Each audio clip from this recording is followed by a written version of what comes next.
একটা রুটি দিও তো। হ্যাঁ আনছি। বৌদি আমার জন্য একটা এনো। ঠিক আছে আনছি।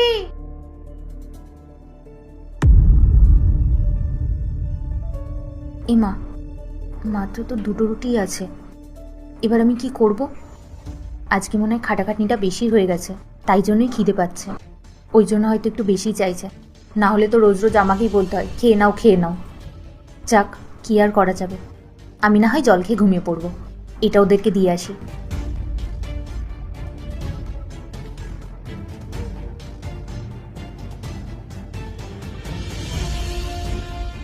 বৌদি তোমার খাওয়া হয়ে গেছে? হ্যাঁ ভাই, আমার খাবার খাওয়া হয়ে গেছে। কিন্তু বৌদি আমি তো তখন থেকে এখানেই আছি, তুমি কখন খাবার খেলে? যখন তুমি একটু বেরিয়েছিলে না, তখন আমি খেয়ে নিয়েছি। 1 মিনিট, ভাই যখন বেরিয়েছিল আমি তো সঙ্গে সঙ্গে চলে এসেছিলাম। কই, তখন তো তুমি খাবার খাওনি। আরে যখন তুমি স্নানে গেলে না, তখনই আমি খেয়ে নিয়েছি। আরে পূজা, তুমি এসব কি বলছো? আজকে আমার এতটাই পরিশ্রম হয়েছিল যে বাড়ি এসে আমি সোজা ঘুমিয়ে পড়েছি। আর ঘুম থেকে উঠে সোজা আমি খেতে বসলাম। আমি স্নান কখন করলাম? হ্যাঁ বৌদি, আমি তো এই পাশের দোকানে গেছিলাম, ওই যে তুমি আমাকে বললে না পেঁয়াজটা আনতে তরকারিতে দিতে হবে, তার জন্য। কিন্তু আমি তো বেশিক্ষণ লাগাইনি, তাড়াতাড়ি চলে এসেছিলাম।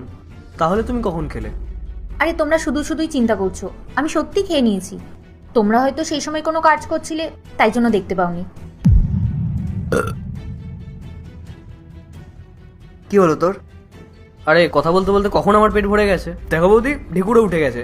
তুমি এক কাজ করো, তুমি এই রুটিটা নিয়ে যাও। আরে ভাই, তুই এটা কি ধরনের কথা বলছিস? তুই রুটি নিলি, সেই দেখেই তো আমি রুটি নিলাম। আর এখন বলছিস তুই খাবি না? আমারও তো এমনিও খেতে ইচ্ছা করছিল না, তোর দেখা দেখে আমি রুটি নিলাম। পূজা, তুমি এক কাজ করো, আমার রুটি তো আমি খাইনি, আর ভাইও খায়নি, তুমি এই রুটিগুলো রেখে দাও। কিন্তু তোমরা... আরে তোমাকে নিয়ে যেতে বললাম তো, তুমি নিয়ে যাও। আচ্ছা ঠিক আছে।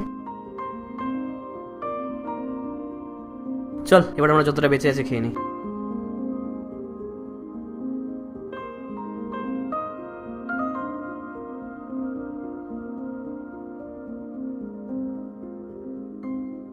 ওরা ভাবছে আমি হয়তো কিছুই বুঝতে পারিনি।